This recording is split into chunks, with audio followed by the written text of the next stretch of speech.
Agora nós vamos fazer a aprovação do bloco. Quem é contra lutar para revogar as reformas da Previdência de FHC e Lula, o fator previdenciário e os fundos de previdência nos estados e municípios? Aqueles que apresentam... Não, não é em votação. Aqueles que querem ser a contrariedade. Pode ser? Também já convidamos o Tiago para logo em seguida então fazer a defesa. Com a palavra, Jorge, Pelotas, Rio Grande do Sul.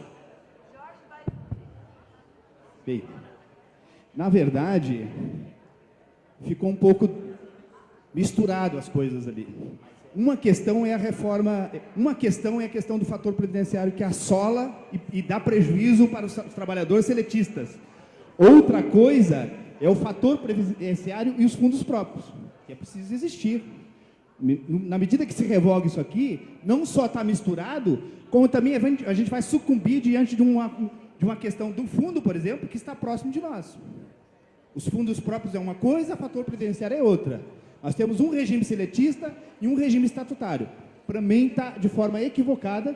Concordo com a questão do fator previdenciário. O fator previdenciário é realmente um prejuízo enorme para quem é do regime geral. Porém, tem que se garantir a permanência dos fundos de previdência próprios dos estados e municípios, que é a política mais próxima de nós. Nós podemos incidir dentro do processo, através dos conselhos deliberativos, fiscais. Esse é o processo de acompanhamento. Me parece que está equivocado, por isso que eu sou contrário da forma que está. Obrigado. Ou separa, mas suprime a questão dos fundos de previdência própria.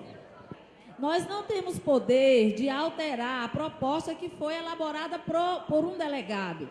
Nós podemos tentar mediar. Eu estou aqui conversando com o Tiago, dizendo que se ele colocar uma emenda só com a questão do fator previdenciário, certamente haverá acordo do plenário, porque nós somos contra o fator previdenciário, ou alguns de nós somos contra. E ele vai, então, apresentar uma reformulação.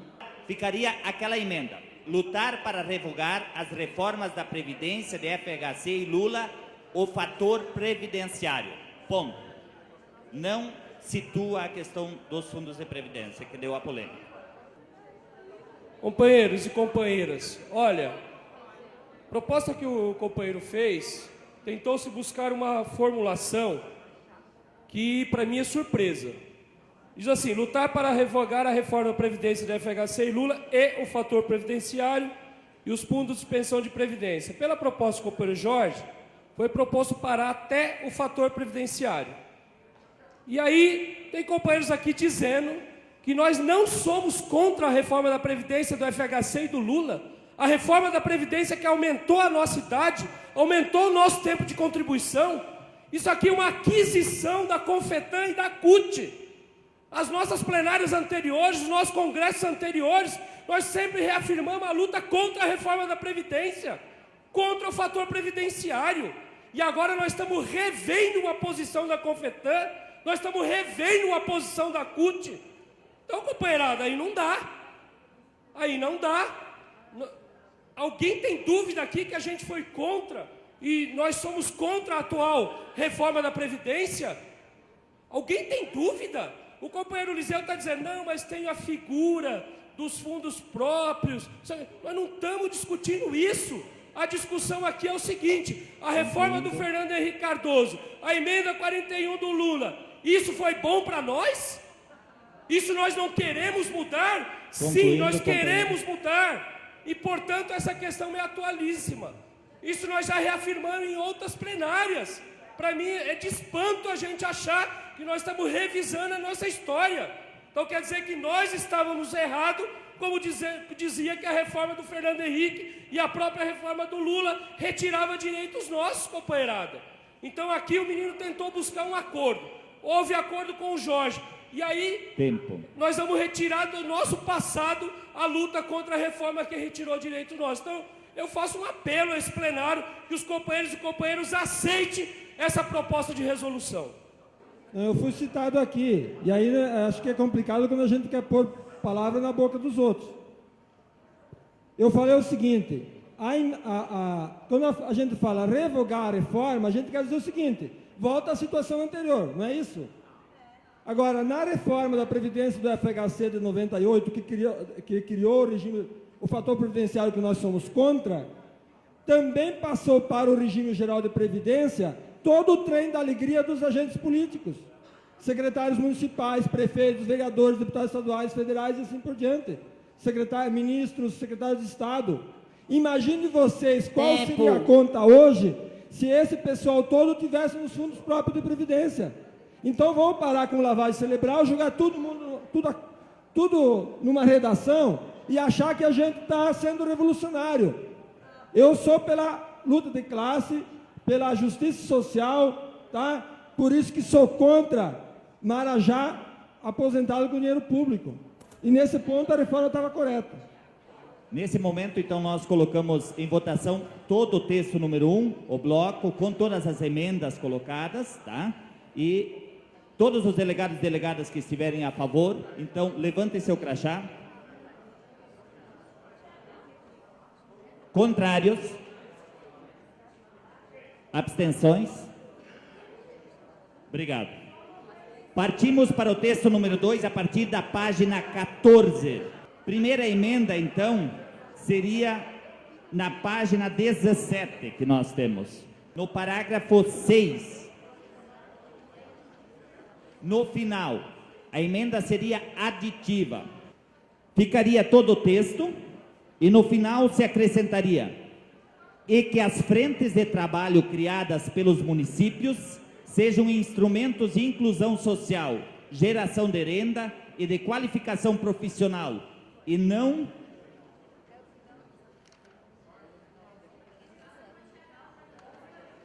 forma.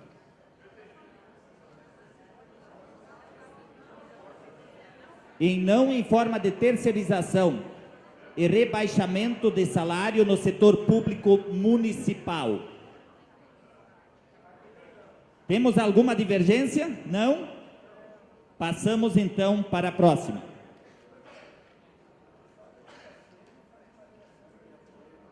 Também na página 17, aqui não cita. Nós teríamos que ter isso, fica para o final, então, como não está citado.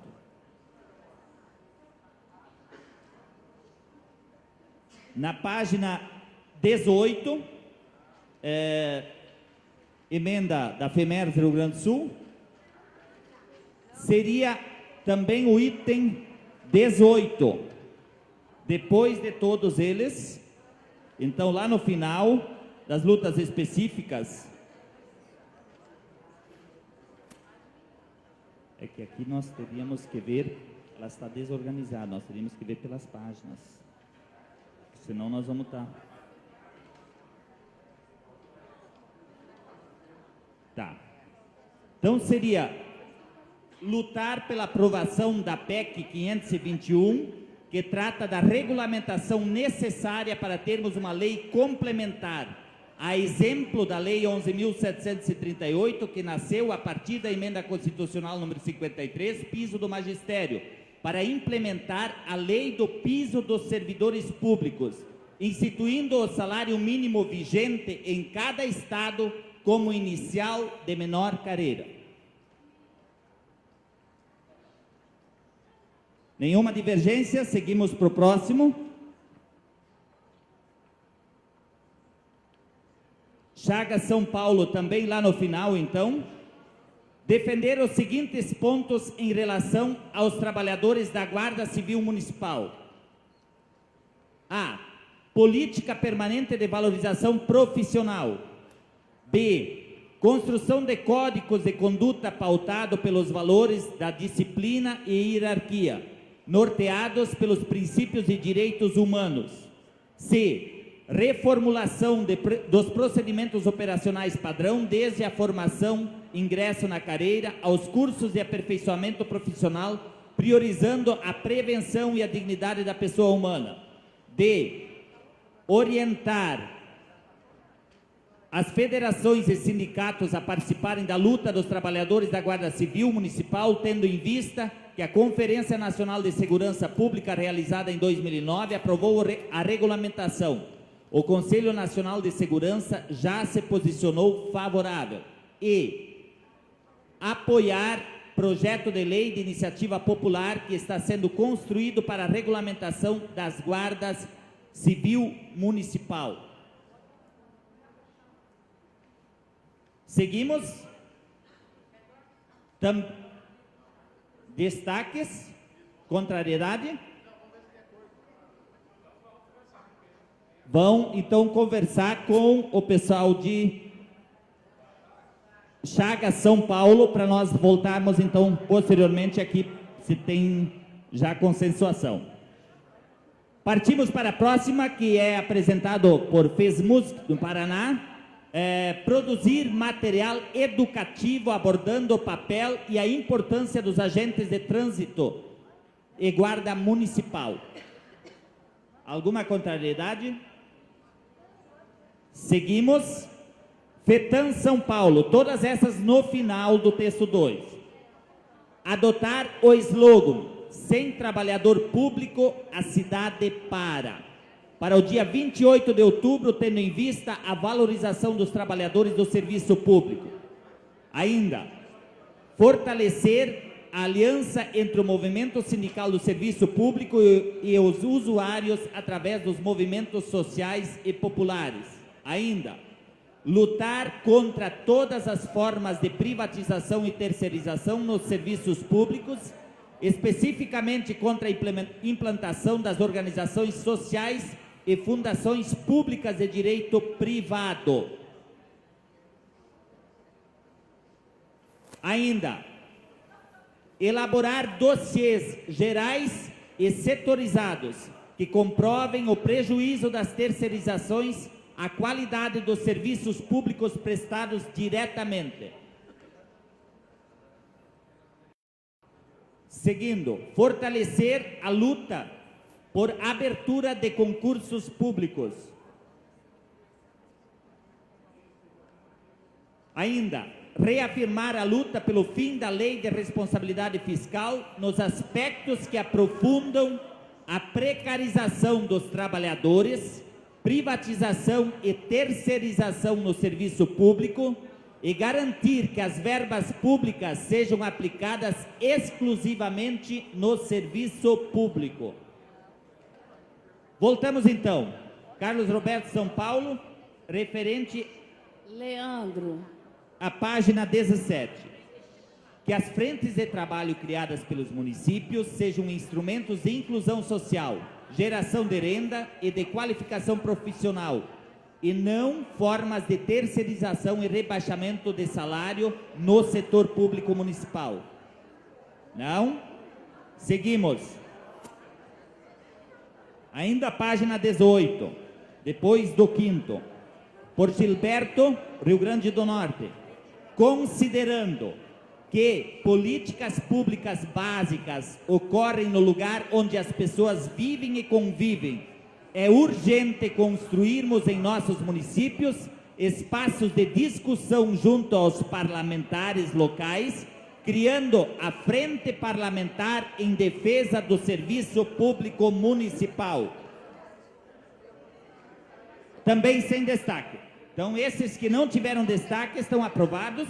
Temos duas situações que estão em termos de acordo, 3. Temos ainda o item 11. O item 11 da página 18, quem quiser acompanhar. É uma emenda aditiva. Lutar pela implantação do plano de cargos, carreiras e salários, PCCs, específico para as trabalhadores e trabalhadoras da saúde.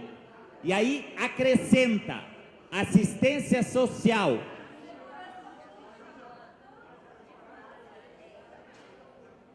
Ninguém propôs segurança pública. Aqui está a assistência social, que foi o Paraná que colocou. Temos que ver a proposta do Paraná escrita para ver como é que está. Vocês tinham incluído? Da saúde e da assistência social. Está colocado aqui na redação de vocês. Tá? Não temos destaque quanto? Destaque também.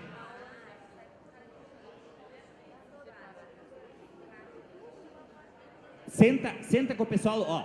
Paraná, veja se você tem alguma coisa de acordo.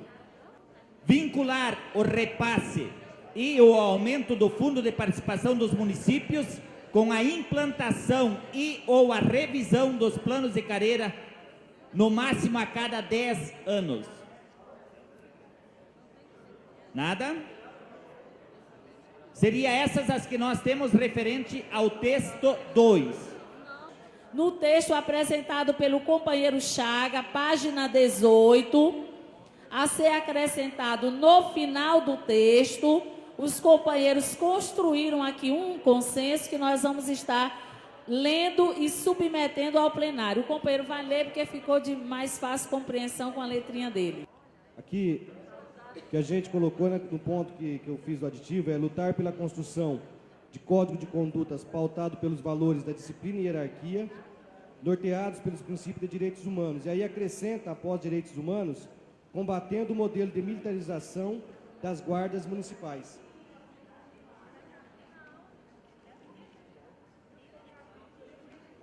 Não devo entender nada. Alô? Ao final ali, cadê? Onde está...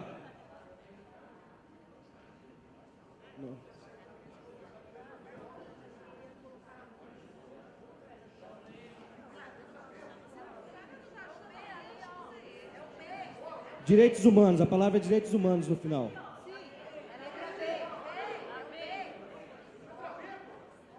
Letra B. Construção de código de conduta pautado pelos valores da disciplina e hierarquia, norteados pelos princípios de direitos humanos. Após direitos humanos, acrescentar, combatendo o modelo de militarização das guardas municipais. Ok, então esse foi o consenso buscado no item B, onde ficou assim então a formulação. Construção de códigos de conduta pautada pelos valores da disciplina e hierarquia, norteados pelos princípios de direitos humanos, combatendo o modelo de militarização das guardas municipais. Em regime de votação, quem for a favor, por gentileza, levanta o crachá. Ok? Quem for contra? Abstenções? 1, 2.